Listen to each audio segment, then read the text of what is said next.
came here chasing adventure, and this island gave me more than I imagined. Mountains rose above me like giants. Lakes mirrored the sky I couldn't stop staring at.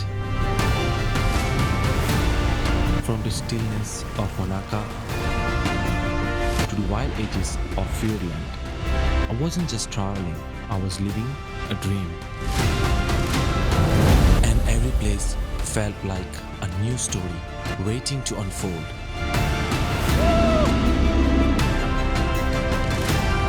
And it revealed something I never expected.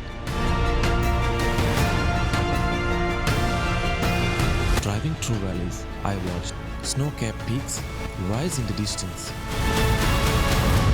Shows me how powerful the nature is.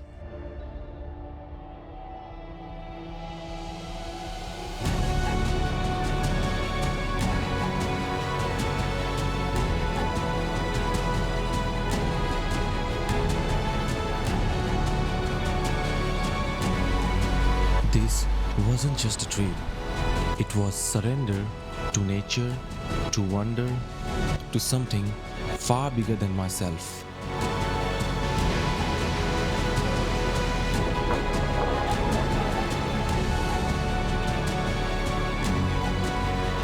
Here in New Zealand's South Island, I didn't just see the world, I felt it.